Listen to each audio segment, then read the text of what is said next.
গণ অভ্যুত্থান দিবস উপলক্ষে দৌলতপুরে বিএনপির বিজয় মিছিল অনুষ্ঠিত। জনিরুল ইসলামের প্রতিবেদনে বাপ্পি হোসেনের ক্যামেরায় দেখুন বিস্তারিত।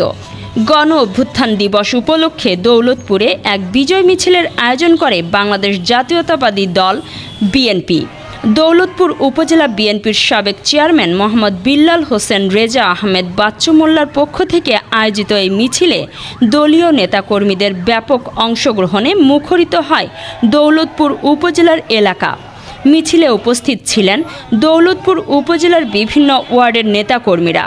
মিছিলটি শান্তিপূর্ণভাবে তারাগুনিয়া থানার মোড় থেকে দৌলতপুর পাইলট মাধ্যমিক বিদ্যালয়ের মাঠে শেষ হয় এবং গণতন্ত্র পুনরুদ্ধারের দাবিতে দলীয় নেতারা সংক্ষিপ্ত বক্তব্য রাখেন।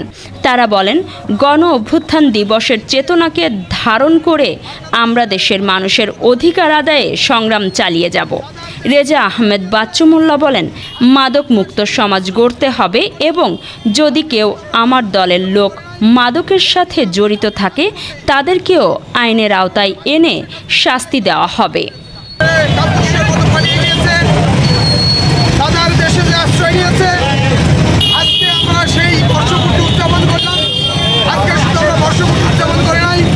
এই দিনে আমরা ঢাকায় রাজপথে সক্রিয় অংশগ্রহণের মাধ্যমে সেখান থেকে বিদায় করে দৌলতপুরে ফিরেছিলাম।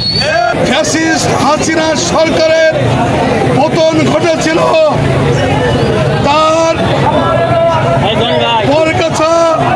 পরকীয় প্রেমিকের কাছে দিল্লিতে পলায়ন করেছিল।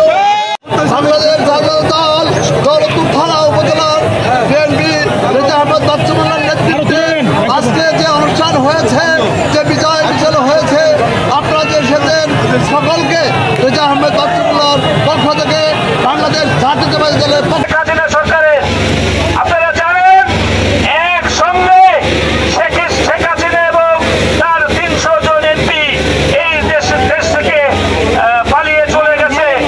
আপনাদের বলতে চাই, সংগ্রামী নেতৃবর্গ, আপনারা আজকে ১ বছর পূর্তি হয়েছে। আপনারা এই ১৭ বছরে অনেক হয়রানি হয়েছেন। অন্য কোন রাজনৈতিক দলের বিরুদ্ধে বলতে চাই না, তারপরও একটি মৌলবাদী সংগঠন বাংলাদেশকে নিয়ে চক্রান্ত করছে। আমি আপনাদের উদ্দেশ্যে বলতে চাই, কোন মসজিদে কোন রাজনৈতিক দলে মিটিং করতে দেবেন না। আমরা যেন মিটিং করি মাঠে, তারাও মিটিং করবে মাঠে। কোন মসজিদ রাজনৈতিক দলের আস্তানা হতে পারে না। নির্বাচনের দিন ঘোষণা করার কথা প্রধান উপদেষ্টা।